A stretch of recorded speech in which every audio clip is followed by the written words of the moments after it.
ইয়েমেনে ইরান সমর্থিত হুতি বিদ্রোহীদের বিরুদ্ধে বড় আকারের সামরিক হামলা চালাচ্ছে যুক্তরাষ্ট্র। এই হামলায় ইয়েমেনে এখন পর্যন্ত কমপক্ষে ৫৩ জন নিহত হয়েছেন। মার্কিন প্রেসিডেন্ট ডোনাল্ড ট্রাম্পের নির্দেশে ১৫ মার্চ এই হামলা শুরু হয়। ১৬ মার্চ ভোরেও এই হামলা অব্যাহত ছিল। হুথি কারা আর কেনই বা এই বিদ্রোহী গোষ্ঠীর বিরুদ্ধে যুক্তরাষ্ট্র এখন বড় পরিসরে হামলা চালাচ্ছে, আল জাজিরা ও বার্তা সংস্থা রয়টার্সের এক প্রতিবেদনে তুলে ধরা হয়েছে এদের বিষয়ে। হুথি বিদ্রোহীরা ইয়েমেনের একটি সশস্ত্র গোষ্ঠী। তারা ইয়েমেনের রাজধানী সানা সহ দেশটির বেশিরভাগ অংশই নিয়ন্ত্রণ করছে।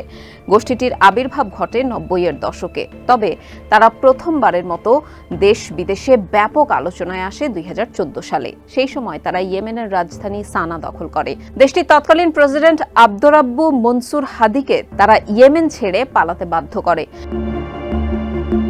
২০১৫ সালের মার্চে সৌদি আরবের নেতৃত্বাধীন সামরিক জোট ইয়েমেনে হস্তক্ষেপ করে। এই অভিযানে সৌদিকে সমর্থন দেয় পশ্চিমারা। সামরিক জোট ইয়েমেনে হুথিদের বিরুদ্ধে ব্যাপক বিমান ও স্থল হামলা শুরু করে। তবে তারা শেষ পর্যন্ত ইরান সমর্থিত হুথিদের পরাজিত করতে ব্যর্থ হয়।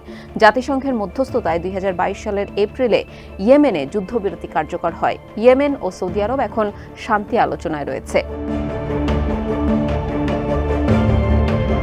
২০২৩ সালের ৭ অক্টোবর ইসরায়েলে নজিরবিহীন হামলা চালায় হামাস। এর জবাবে সেদিন থেকেই গাজায় নির্বিচারে হামলা শুরু করে ইসরায়েল।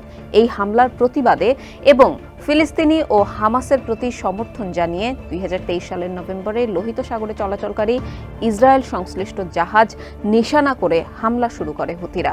গত ১৯ জানুয়ারি গাজায় প্রথম ধাপের যুদ্ধবিরতি কার্যকর হয়। যুদ্ধবিরতির পর হুথিরা জাহাজ নিশানা করে ড্রোন ও ক্ষেপণাস্ত্র হামলাও বন্ধ করে দেয়। গাজায় থাকা বাকি ইসরায়েলি জিম্মিদের মুক্তি দিতে হামাসকে বাধ্য করতে সম্প্রতি উপত্যকায় সব ধরনের ত্রাণ সরবরাহ বন্ধ করে দেয় ইসরায়েল। ত্রাণের পর তারা গাজায় বিদ্যুৎ সরবরাহ বন্ধ করে। অন্তত ৩ সপ্তাহ ধরে গাজায় এই অবরোধ চলছে। এমন প্রেক্ষাপটে লোহিত সাগরে ইসরায়েল সংশ্লিষ্ট জাহাজগুলোতে আবারও হামলার হুমকি দেয় হুথিরা। এই হুমকির পর এখন হুথিদের বিরুদ্ধে বড় পরিসরে সামরিক অভিযান শুরু করল যুক্তরাষ্ট্র। হুথি পরিচালিত স্বাস্থ্য মন্ত্রণালয়ের আজ রোববারের হালনাগাদ তথ্য অনুসারে মার্কিন হামলায় অন্তত ৫৩ জন নিহত হয়েছেন আর আহত হয়েছেন শতাধিক। হতাহত ব্যক্তিদের বেশিরভাগই নারী ও শিশু।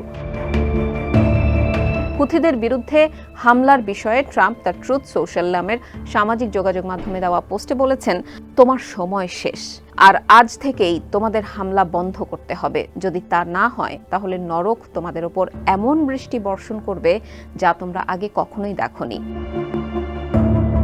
ট্রাম্প আরও বলেন, তিনি মার্কিন সেনাবাহিনীকে ইয়েমেনের হুথিদের বিরুদ্ধে একটি নিষ্পত্তিমূলক ও শক্তিশালী সামরিক অভিযান শুরুর নির্দেশ দিয়েছেন। ওয়াশিংটন তার লক্ষ্য অর্জন না হওয়া পর্যন্ত ইয়েমেনে হুথিদের বিরুদ্ধে ব্যাপক প্রাণঘাতী শক্তি প্রয়োগ করবে বলে উল্লেখ করেন ট্রাম্প। তার পোস্টে হুথিদের বড় সমর্থক ইরানকেও হুমকি দেন তিনি। হুথিদের যাতে সমর্থন দেওয়া তেহরান অবিলম্বে বন্ধ করে সেই কথাও বলেছেন মার্কিন প্রেসিডেন্ট। ট্রাম্প বলেছেন, যদি ইরান যুক্তরাষ্ট্রকে হুমকি দেয় তাহলে তেহরানকে সম্পূর্ণরূপে জবাবদিহিতার আওতায় নিয়ে আসা হবে। তারা এই ব্যাপারে চুপ হয়ে থাকবে না। গাজায় খাদ্য, জ্বালানি সহ অন্যান্য উপকরণ সরবরাহের ওপর ইসরায়েলি অবরোধের প্রতিবাদে গত সপ্তাহেই জাহাজে হামলার হুমকি দেয় হুথিরা। কিন্তু হুমকি দেওয়া সত্ত্বেও তারা এখনও কোনো জাহাজে হামলা চালায়নি। তবে ট্রাম্প হুথিদের ওপর হামলা শুরুর অজুহাত হিসেবে লোহিত সাগরে জাহাজ নিশানা করে বিদ্রোহী গোষ্ঠীটির হামলার কারণ উল্লেখ করেছেন। যুক্তরাষ্ট্রের এই হামলাকে যুদ্ধাপরাধ হিসেবে অভিহিত করেছে হুথিদের রাজনৈতিক ব্যুরো। তারা এক বিবৃতিতে বলেছে, মার্কিন আগ্রাসনের জবাব দেওয়া হবে। হুথিদের সশস্ত্র বাহিনী এই হামলার জবাব দিতে সম্পূর্ণ প্রস্তুত রয়েছে। হুথিদের পক্ষ থেকে বলা হয়েছে, ইয়েমেনে মার্কিন হামলা গোষ্ঠীটিকে ফিলিস্তিনের প্রতি সমর্থন অব্যাহত রাখা থেকে বিরত রাখতে পারবে না।